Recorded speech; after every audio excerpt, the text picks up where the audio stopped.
அது காதலாக இருந்தாலும் சரி நம்பிடுவாங்க. இத்தனை பேர் காதலின் பேரை சொல்லி சீட் பண்ணுறாங்க, பணத்தை கறக்குறாங்க. அது மாதிரி நட்பு வட்டாரத்துலேயும் இது பண்ணுவாங்க. அதனால் இந்த நம்பி ஏமாறக்கூடிய விஷயத்தில் நிறைய துலா லக்னக்காரர்களுக்கு ராகு கெட்டு போயிருக்கும். ராகு குரு வந்து 8-12 தொடர்பு இருக்கவங்களுக்கு தான் இந்த பிரச்சனை கண்டிப்பாக வரும். அது இல்லாமல் நான் சொன்ன மாதிரி 2ஆம் இடம் விருச்சிக ராசியாக வந்ததுனால இவங்களுக்கு வந்து பணம் தட்டுப்பாடு இயற்கையிலேயே கொடுக்குது. அது நீங்கள் சொல்கிறத பார்த்தா மாதம் ஒரு 30,000 சம்பாதிக்கிறாங்கன்னா அடுத்த மாதம் அது வரக்கு வாய்ப்பு வசீகரத்தன்மை இல்லை, பணவசியம் இல்லை. அப்போ அந்த 2ஆம் இடம் அப்படிங்கிறது வந்து இவங்களை ஆசை காட்டி காட்டி மோசம் பண்ணுறதுனால, நீங்கள் சொன்ன மாதிரி ஒரு வேலைக்கு போகிறோமா, சம்பளம் வாங்கினோமா, வீட்டில் யாராவது பொறுப்பாக ஒப்படைச்சி கணக்கு வழக்கு பார்த்து நிர்வாகம் பண்ணி இவங்க உழைப்பை மட்டும் பண்ணாங்கன்னா பிரச்சனை இல்லை. ஏன்னா இவங்களுடைய குணமே தராசு, கரெக்டாக இருக்கணும். ஆமாம். அப்போ வந்து நான் வந்து ஸ்ட்ரெயிட்டாக இருப்பேன் அப்படின்னா அடுத்தவனு நீ நம்புறாலும் ஸ்ட்ரெயிட்டாக இருக்கணும்ல.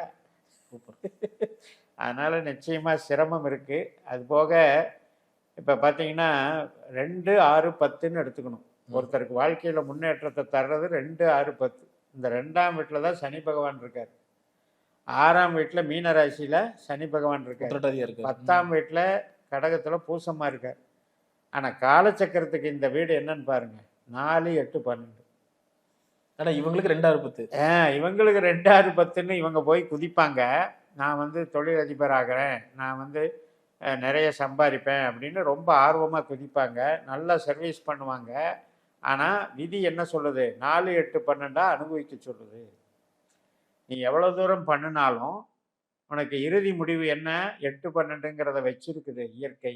அப்போ எவ்வளவு நிதானமாக இருக்கணும். இருக்கிறதுலையே நாம் வந்து ஒரு மாதிரி பரிதாபத்துக்குரியதாக கூட நம்ம சொல்லலாம் துலா லக்னத்தை பொறுத்தவரை.